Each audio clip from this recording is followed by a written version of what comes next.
आज ही Doubtnut app download करें। Doubtnut पर अपने सभी गणित, रसायन विज्ञान, भौतिक विज्ञान और जीव विज्ञान के डाउट्स का करो सफाया।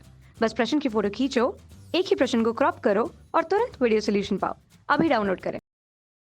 हेलो फ्रेंड्स, हमारा प्रश्न है एल्यूमिनियम, ताम्र और जंगरोधी इस्पात की ऊष्मा चालकता किस अनुक्रम में बढ़ती है। यानी कि प्रश्न में हमसे पूछा गया है कि हमें तीन धातुएं दी गई हैं, एल्यूमिनियम, ताम्र यानी तांबा और जंगरोधी इस्पात यानी कि स्टील। इनमें से ऊष्मा चालकता के बढ़ते क्रम में लिखिए या ऊष्मा चालकता के बढ़ते क्रम में संयोजित कीजिए। यहाँ पे हमें चार ऑप्शन दिए गए हैं। ऑप्शन ए है हमारा, पहले स्थान पर होगा ताम्र, दूसरे स्थान पर होगा एल्यूमिनियम, तीसरे स्थान पर होगा जंगरोधी इस्पात। यानी कि ये ऊष्मा चालकता के बढ़ते हुए क्रम में लिखे हुए हैं। दूसरा ऑप्शन है हमारा जंगरोधी इस्पात, एल्यूमिनियम, ताम्र।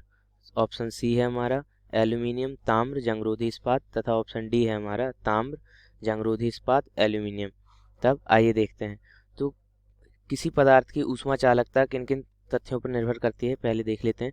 मान लेते हैं ये हमारा क्या है, ताम्र है, ताम्र का टुकड़ा है। ये हमारा एल्यूमिनियम का टुकड़ा है तथा ये हमारा इस्पात का टुकड़ा है। किसका? इस्पात का। इनके नाम लिख लेते हैं। ये क्या है, हमारा इस्पात है, ये हमारा ताम्र है,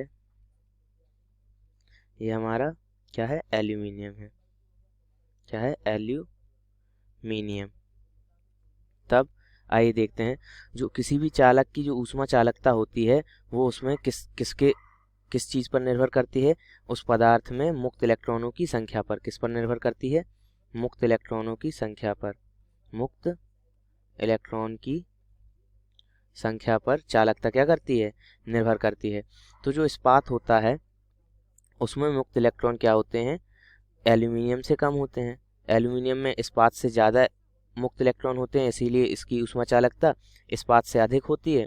तथा जो तांबा होता है उसमें ऊष्मा चालकता के लिए जो उत्तरदायी कारक होता है इलेक्ट्रॉन, वो सबसे अधिक होता है इन तीनों धातुओं की तुलना में।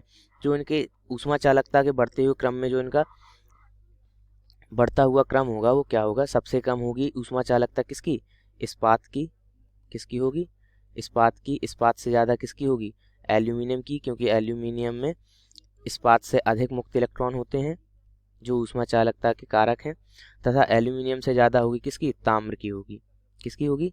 ताम्र की। यानी कि स्टील या इस्पात यानी स्टील की सबसे कम, एल्यूमिनियम की उससे ज़्यादा तथा ताम्र यानी तांबे की उससे अधिक ऊष्मा चालकता होगी। तो आइए ऑप्शन देख लेते हैं। ऑप्शन हमें क्या दिया गया है, ऑप्शन कौन सा ऑप्शन इससे मिलता जुलता है देखते हैं।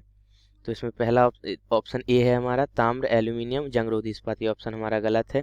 ऑप्शन बी दिया गया है जंगरोधी इस्पात, एल्यूमिनियम, ताम्र। यानी कि ऑप्शन बी हमारा सही होगा, क्योंकि ऊष्मा चालकता बढ़ता क्रम इन तीन धातुओं में यही है। Thank you. कक्षा 6 से 12वीं से लेकर नीट, IIT, JEE वो एडवांस के लेवल तक 1 करोड़ से ज्यादा छात्रों का भरोसा। आज ही डाउनलोड करें डाउटनेट ऐप या व्हाट्सएप करें अपने सारे डाउट्स 8400 400 400 पर।